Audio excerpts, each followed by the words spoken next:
So the first thing I want to mention is, I had that spreadsheet that I mentioned is posted here. So, if you want to download it, you can. We used it for the Okay. homework assignment. Yeah, that work out? We double checked the numbers. It worked out. We made the initial mistake by putting in the 2 theta. Oh, the yeah. spot that says theta. Yeah. And then we were getting the wrong answer. Sure, yeah, I bet. Okay. Yeah, so there it is. It's the biaxial stress at an angle spreadsheet. And like I say, it's nothing fancy or anything. It just like that. So is that all I got in there? I thought I had. Oh, okay. Yeah, that one you just plug in the angle. So you just plug in sigma x, sigma y, tau xy. Those are variables. They go here. And then you plug in the angle where you want to know the stress, and it'll tell you the 2 stresses, okay? And the shear. So, so that, you can use that, and then you could use that anytime you want to know the stress at an angle. So, for instance, 192. What do you got? So for 192, let's see. I guess I'll do that. What do we got? We got 40. So positive 40. Negative 20. And negative 30. Okay, thanks. And then negative 30. So everybody okay with that for 192? And then if you want to know what's going on at 70 degrees, you just plug 70 in here, and the rest of it's calculated. So those are the things you input, then it just calculates everything else. So at that angle there, it looks like you got a sigma x1 of negative 32, sigma y at 52, and tau x1, y1 at 4. So what it looks like comes out of that. I don't know if those are right. Yeah, no, they're right. They're right. Okay, great. So that, if you want to make use of that, it's there. So, okay. All right.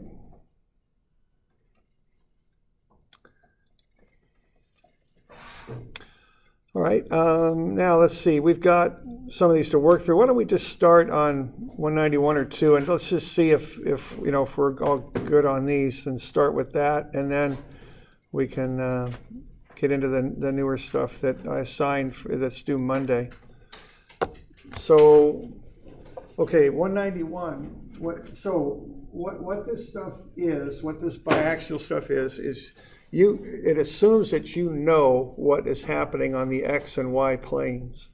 Okay, and generally speaking, you can find that by running some sort of specialized design equations for whatever it is you're analyzing. If that's a torsional shaft or a beam or whatever, there's formulas that'll tell you sigma x, sigma y, and tau xy.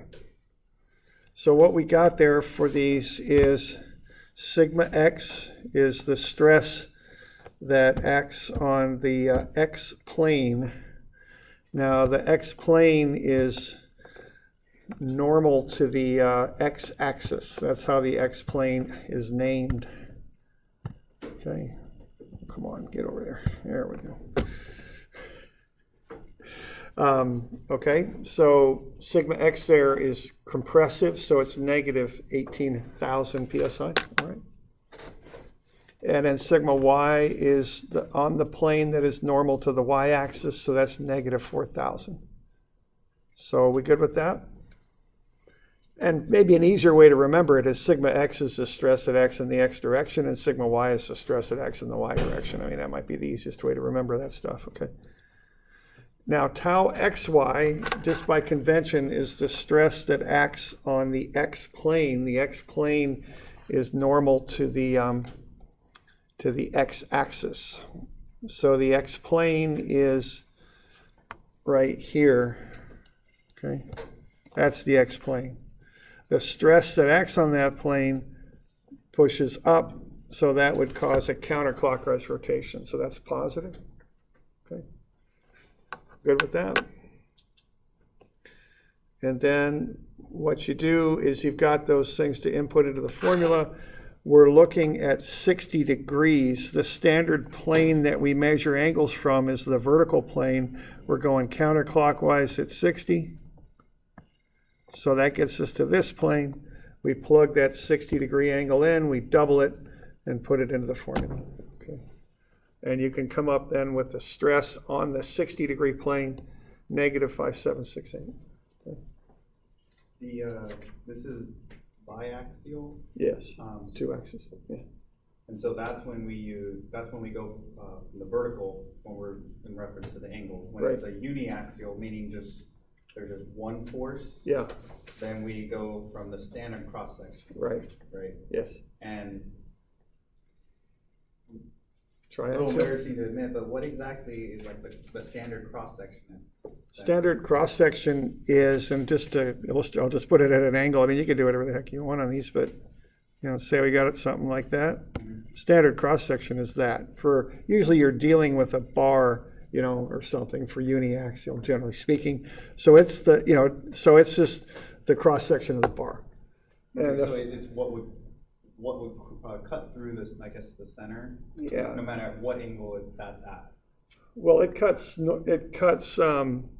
I mean, the official definition of it is it's normal to the force that's applied. Okay. The plane that is normal to the force. Plane that's normal to the force. Yeah. Okay. Yeah. So you could also say like a slice taken perpendicular to the beam. Yeah. Right. Yeah. So if it's like a loaf of bread, it's a slice of bread. Yeah. Mm-hmm. And perpendicular. Right. Okay. That's all. So is the force pulling straight up from the square then? Is that that's what the force is normal is the term. It's kind of a 3D version of the word perpendicular, and it'll be hard for me to draw it, but it's like that's a right angle in there between the plane and that's the. what we're looking at there. Yeah. I just drew it at an angle just to kind of be clear about illustrating the relationship between the force and the plane. They're normal to each other. Okay. And we know the angles of weakness based off of the material. Yeah, you could find that out, and you can find the stress on any plane you wanted to find with that. Yeah. So this is so that we can examine the weakest. Yeah, right. Usually the goal of this is to kind of, you're looking at failure. Where do I really need to worry about, and what stresses do I need to worry about? Right. Okay. Good. All right. All right. Now, what's happening there is, we've got X and Y axes here to begin with, X and Y. Now, what we're doing, one way to look at this is we're rotating the axes. So that's where that next terminology comes from. That's why it's called sigma x1, because essentially you're taking those X and Y axes and you're going to rotate them.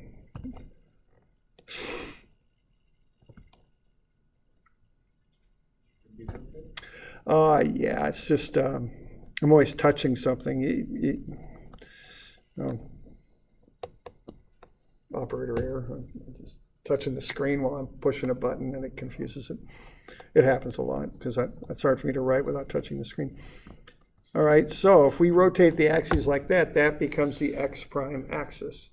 Okay, so that's why this is called sigma x1, because it acts on that x1 axis, okay, which is normal to it acts on the x1 plane, I guess, which is normal to the x1 axis, okay?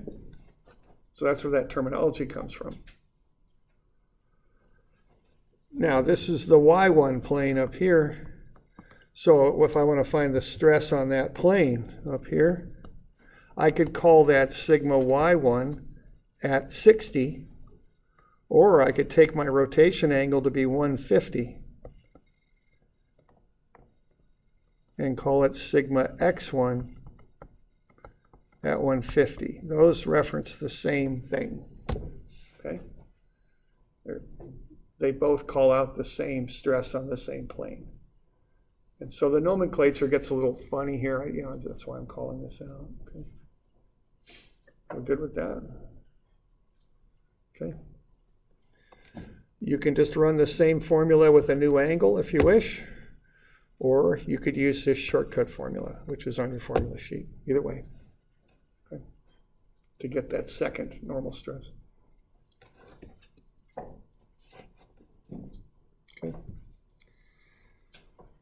All right, then lastly, you want to find the shear. You can plug in any angle you want into the shear equation. I plugged in 60. When I plugged in 60, that meant I was solving for the shear on that plane, or that one. They're the same because they're parallel planes. And when I did that, I got a positive 5,062. What that stress is going to do then on that plane is rotate the element counterclockwise. That's what positive is for shear, just like the moment sign convention. So that's how I knew to draw this shear right here down, or down right, because it rotates the plane, that element there, counterclockwise, and that's positive. Okay. And if negative, would you have gone the other way? Yeah, if it was negative, I would have gone up left. Once you've got one shear drawn, on the opposite plane, you draw it the opposite direction because this shear here would also rotate counterclockwise. They're both positive.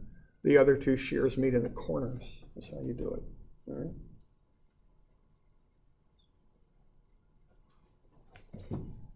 So we okay with that? All right. Okay. And then we good on 192. You got the sketches drawn because I want to see those sketches. That's really the whole point, is to kind of visualize what's going on with these things. We good with that? I'm sorry, could you explain the shear stress again and how I understand how you got the positive, but it's the negative one. I must have just missed it when you explained it. I think I came on the tail end. Okay.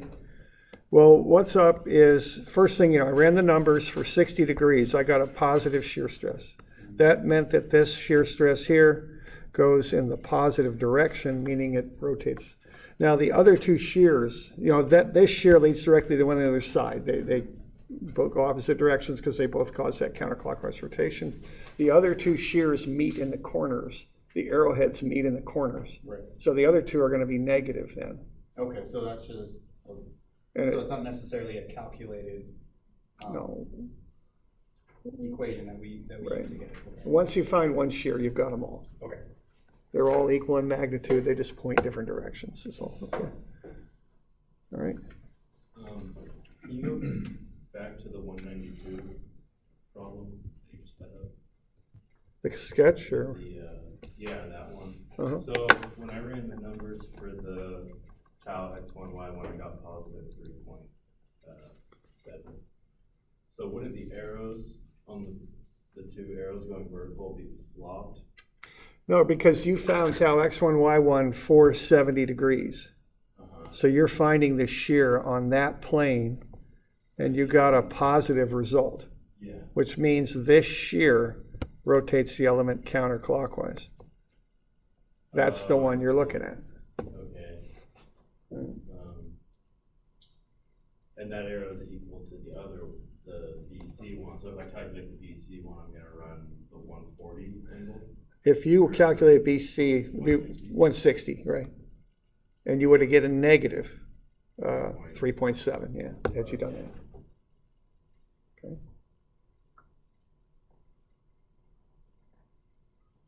Okay with that? How would we know if we need to flip our arrows ever? Like, the way it's, I guess it's in equilibrium, so it's not. Yeah, they're always in equilibrium. You just find the shear stress on one plane, draw it in the proper direction, flip it the other direction for the opposite plane, Right, okay. and then the other two meet in the corners. It's always that way, invariably. Okay.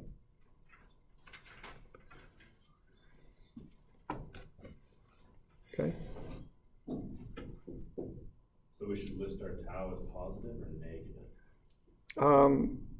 Depends if tau x1, y1 is positive on that, and it's positive for 70 degrees, it's 3.7. Okay, as long as we put like a 70. Yeah, I'm not like if you just explain what the answer is, I can, Right. if you just do that unambiguously, I can figure out what you're saying. So don't get too hung up over how exactly I want it. Just explain it unambiguously, we're good. Okay. All right.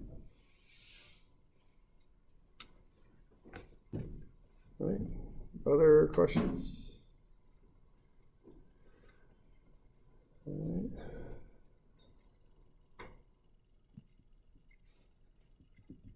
All right, so the new ones we're working on here is 201 and then 202. Why don't we just go through one of these? About 202. Now this is exactly, or this is very similar to what we did on the 191 and 192. It's just got essentially one extra step or two extra steps. So what you're going to do on 202 is you're going to find the stresses that act on the different planes. So I've got a positive 60 for sigma x, positive 20 for sigma y, and tau xy is 15 positive because tau xy acts on this x plane right here. It's going up, and that would cause this thing to rotate counterclockwise. Okay.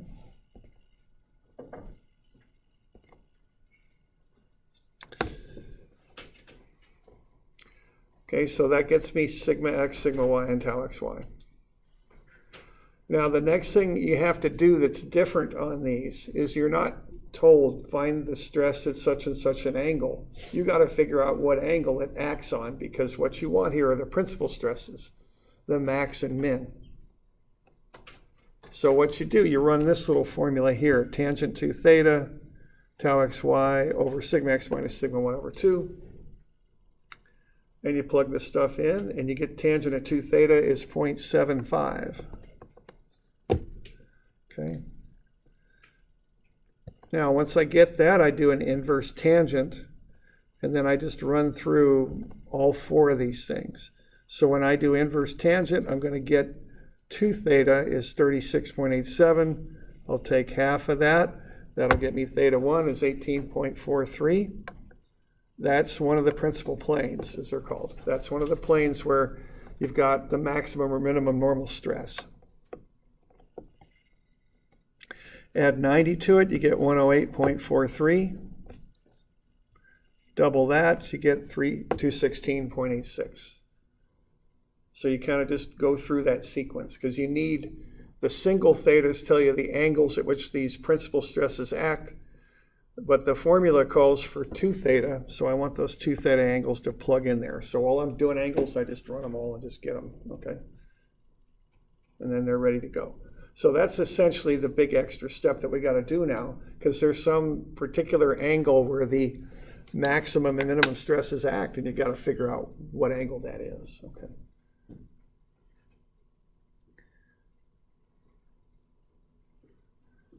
All right. Now, once I have that angle, I can plug it in to the general normal stress formula. I don't use the formula with the radicals in it, because I'm not sure how to make a sketch when I use that formula, okay? Now, there's actually ways I can figure it out, but I find it just easier and more straightforward to use equation 25, just the general normal stress formula. If I plug in the proper 2 theta, which is 36.87, I know I'll get the max or min normal stress out of that. And I'll also know what angle it acts at. So when I run the numbers for theta at 18.43, which means 2 theta is 36.87, I get 65. And I know that that acts at 18.43 degrees. If you use that formula 28, which has the plus or minus radical, you're going to get the max and min normal stresses, but you're not going to be sure what angles they act at. Okay. Which one acts at which angle. So I just go ahead and use this general formula. That's what I do. Okay. So what I know now is one of the looks like the maximum normal stress is 65, and it acts at 18.43 degrees. Okay. That's the same approach for 201 though, right? Yes, for 201, yeah. Yeah, they're similar. They're similar problems. They're done the same way. Okay. Good? Got that? Okay. So now the next thing we do is we run the formula again for 90 degrees plus 18.43, which is 108.43, doubled is 216.86. Okay. So got 218.87 or 86, whatever, and plug that in, and I'll get 15. So there's the minimum normal stress. And that acts at 108.43. Now there's a shortcut formula you can use. Now if you got that spreadsheet or wrote up your own, it's probably easier to use the top method. Just plug in the new value, bang, out it comes. If you don't, if like you're on a test or something, use this one because it's quicker. Okay, whatever. Okay, just whatever the quickest way to do it is, do it. Okay. So it's 15. So what you got now are the two principal stresses and the angles at which they act. Now, y'all remember what the shear is on the principal normal stress planes? That's equation number 26. Actually, no, because that's 45 degrees off the principal planes. So on these planes where the maximum and minimum normal stress lie, the shear is, it ain't much. It's 0. Okay. So there's no shear on the principal planes. It's 0. Okay. So when I do that first sketch there, I've got this one over here on the left. That's the sketch for the principal planes for the max and min normal stress. The elements are oriented at 18.4 degrees. The 65 pulls normal to that plane. The 15 acts on the other plane, and there's no shear on these planes, okay? Because on the principal planes, the shear is 0. Okay? It's always like that? Yes, yeah. Okay. And you know, if you could plug 18.4 into the shear formula, and it'll come out to be 0. Okay.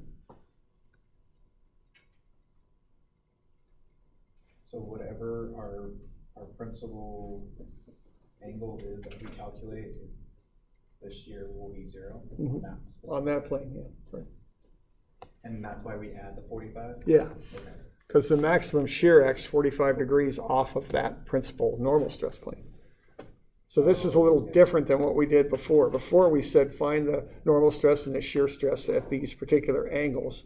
Now we're saying we find one set of angles for the principal normal stress, turn 45 off of that, and that's where the maximum shear is at. Okay. All right.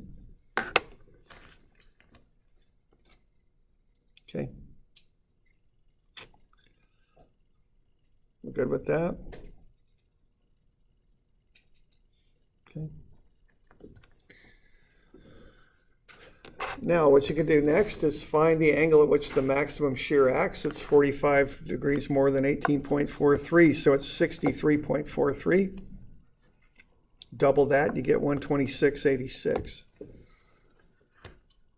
Plug that in, and you'll find the maximum shear in plane. And that's negative 25 when you run the numbers. So I just used the general shear equation, which is equation 26, plug in the numbers, which would be, the angle there would be 63.43 into that formula. I'll find the shear.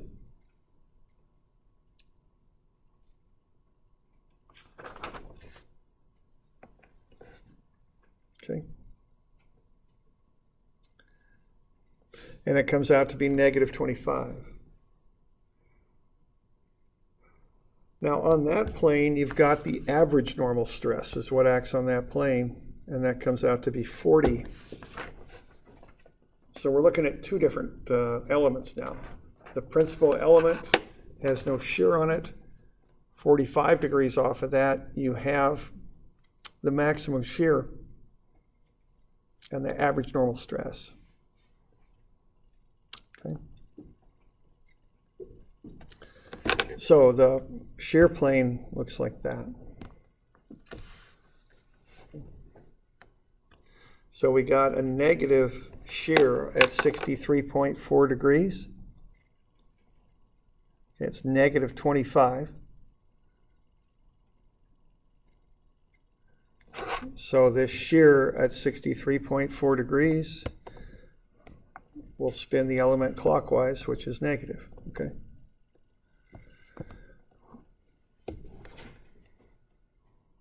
Okay, the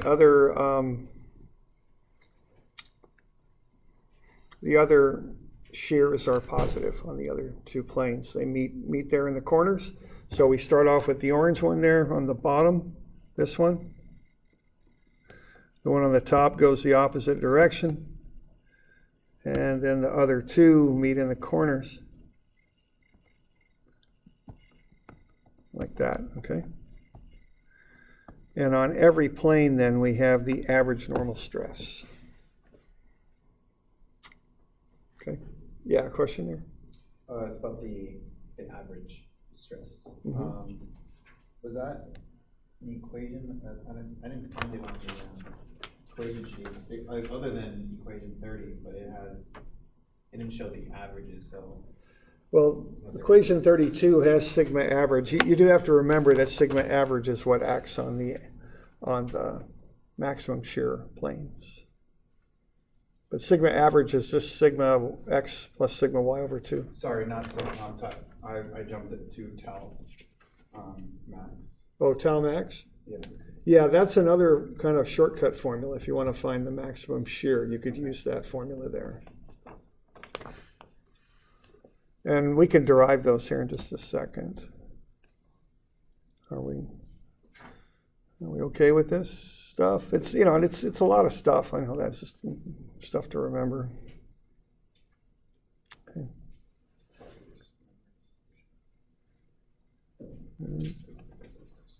We good?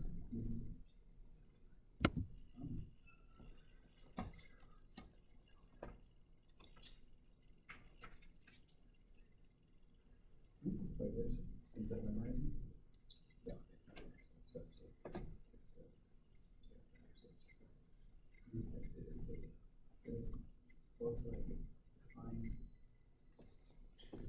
Okay, and that uniaxial bar, again, it kind of shows what's happening there. I mean, the principal planes are 90 degrees apart, there and there. One of them has sigma max, the other one has sigma min, and there's a shear on them is 0, just like what we're doing here with biaxial. And then the tau max plane is halfway in between, and it has sigma average acting on it. Okay. Same set of relationships. Okay.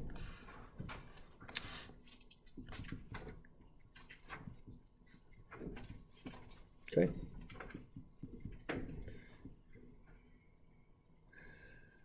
Okay, now a couple other things here. Some other relationships that we want to deal with. The first thing that so we good with the homework then that's due Monday and the stuff that's due today? We good with that? All right, now when we did these principal stresses, we came up with a couple relationships here. And what we came up with is the shortcut formulas to find the principal stresses. Sigma 1 and sigma 2 are sigma x plus sigma y over 2 plus or minus this radical expression here. And that's equation 28. As I mentioned, I don't use it much, but that is a relationship that holds. I don't like to use it because of that plus or minus. It makes it a little bit difficult to figure out which stress acts on which plane. So I don't use this a whole lot. But if someone just asked me what's the biggest stress on, and I'm on page 340 is on that. If someone asked me what's the biggest normal stress in this thing, I could use that formula and get it. That'd be the quickest way to do it. Is that the one that does not give you the angles? Right. Okay. Because it's got a plus or minus in it, so you get both answers out, but you're not sure which one acts at which angle. So if we were short on time on the test question, Yeah. that we can answer 2. Yeah, you could get them, knock them out pretty quick. Yeah, if you need it. There is kind of a relationship there that holds. I mean, and I don't want to belabor this, but let's see. I noticed that we've got a pretty small angle. This 18.4 is a pretty small rotation angle. So this plane right there, the 18.4 degree plane, I'll put a squiggly green line on that, is of the XY planes is most in line with this plane, right? They're the two most closely aligned. Notice that this has a tensile 65 and this has a tensile 60.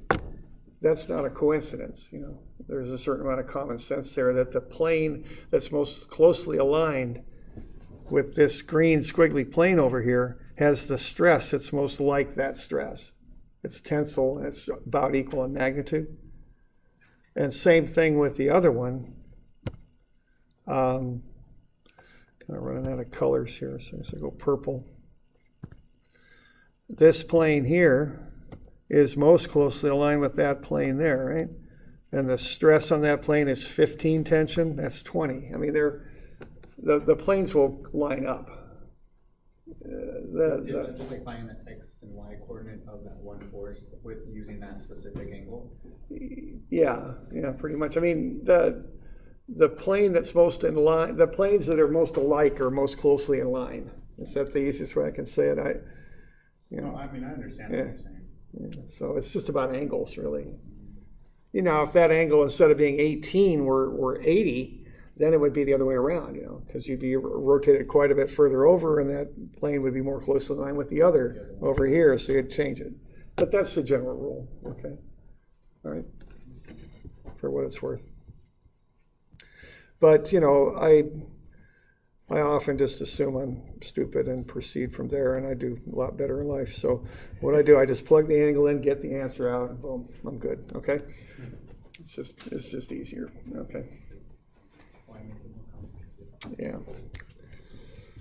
Okay, now this principal stress stuff, let's just look at these two relationships, because what you can do, you can take tau max and plug it in for this expression instead of doing that radical, and you can derive some stuff from that.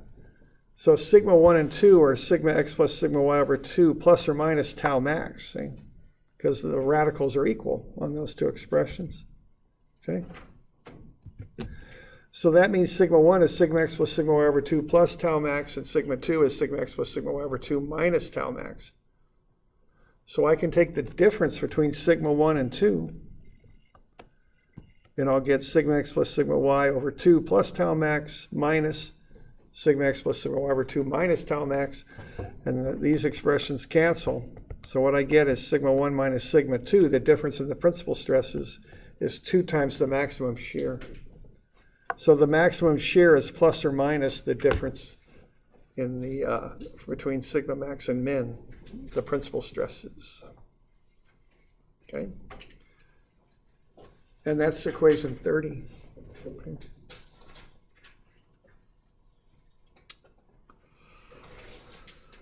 All right. Now the other thing we could do is add these two things together, and if we do, we get a plus tau max and a minus tau max.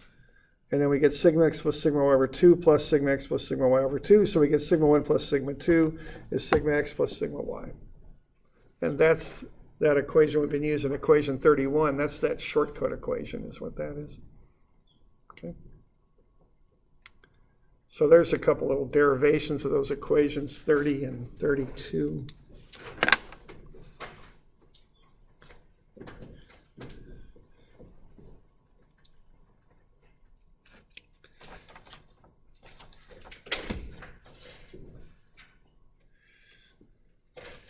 All right.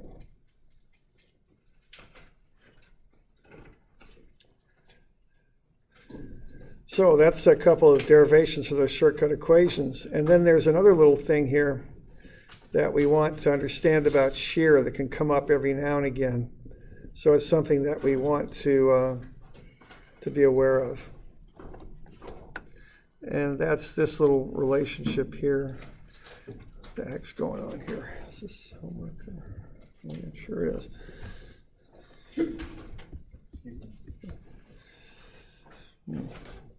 Go back here. There we go. Now let's see.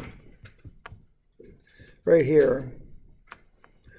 Now, when we're designing stuff, we want to know the absolute maximum stresses that are applied to it. Okay? So that's an important thing that we should know.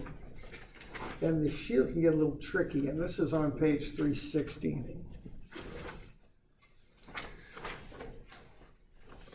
All right, so the maximum shear, as we just showed, is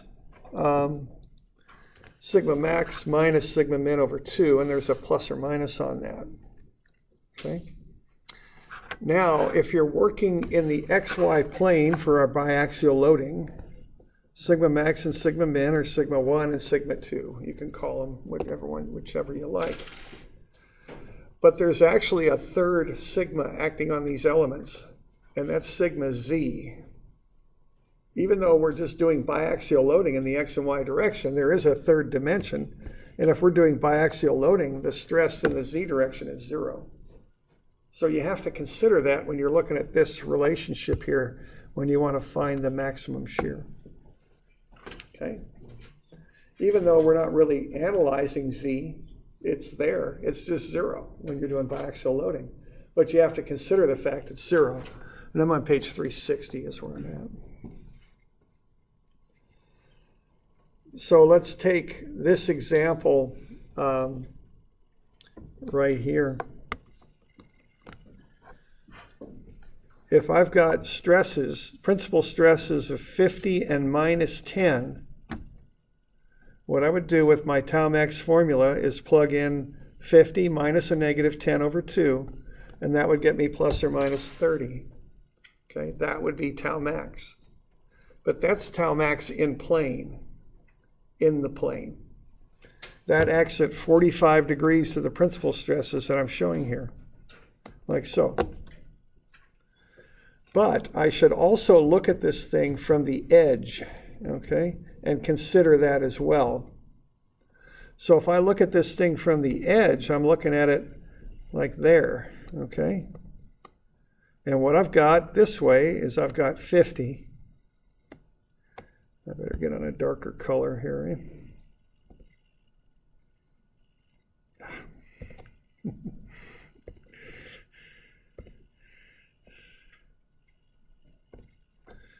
There we go.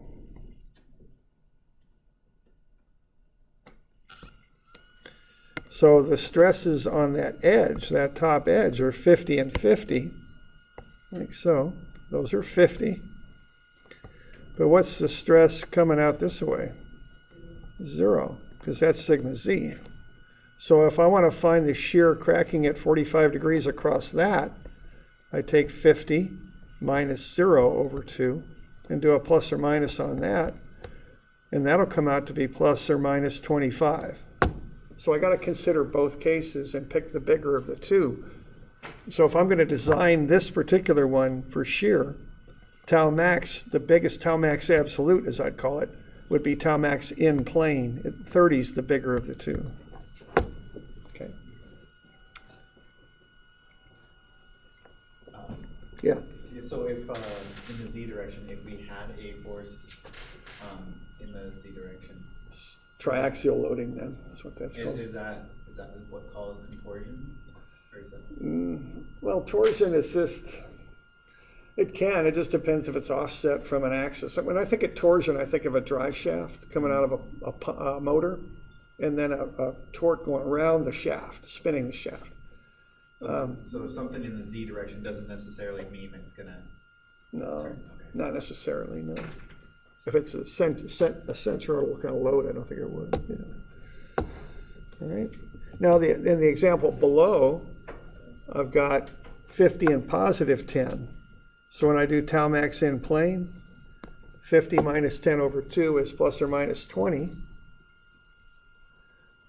But out of plane, I got 50 minus 0 over 2, and that's plus or minus 25. So the out of plane is going to govern on this example. So you just want to be keeping an eye on this stuff, okay? Because sometimes the out of plane shear can govern. And you want to be aware of that because you don't want to be designing that plate or whatever the heck it is for 20 megapascal shear. You want to be designing it for 25. Okay. So you just want to be aware of that. And that would be coming from the Z direction. Right. It'd be kind of cutting, yeah, diagonally across that edge there. Kind of, yeah, originating in the Z. That's a 45-degree angle. Yeah, right. That red, I'm sure this is the Talmax right there. Okay, so just be aware of that. And that'll be a kind of a big deal here in a little bit when we look at pressure vessels. It can basically double the shear stress you got to design for, so you got to be careful about that. Is that next or is it more circle? What's that? When do we cover that? It's after more circle and strain and Hooke's law. It's a little ways down the line here. Okay. All right. So in our example here, 202, that comes up. Okay.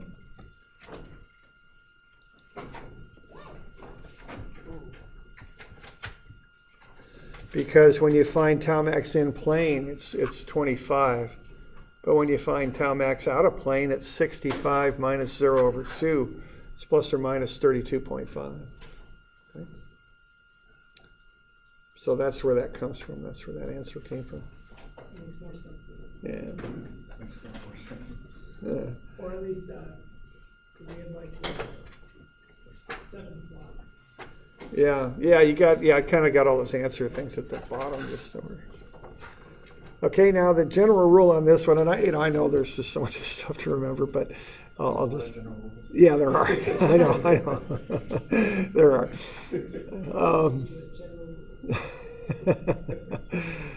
It's kind of like what do they call that class? Ordinary differential equations. Stuff didn't look too ordinary to me.